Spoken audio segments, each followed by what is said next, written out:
Cheilectomy. Introduction. Bone spurs on the joint can make it hard to walk. Select true or false. Correct. Bone spurs on the first joint of the big toe can be painful. They can make it hard to bend the toe upward. Do all cases of hallux rigidus need surgery? Select yes or no. Correct. Not all cases of hallux rigidus need surgery. Bone spurs are removed during cheilectomy. Select true or false. Correct.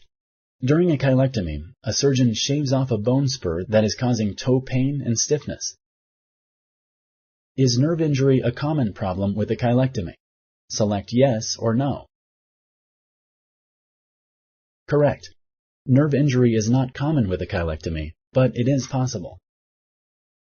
Will you be unable to walk for several weeks after cheilectomy? Select yes or no. Correct. You will probably be able to walk on the affected foot the day of your surgery. You will be given a special shoe for your foot to help you walk. Thank you for using Explain.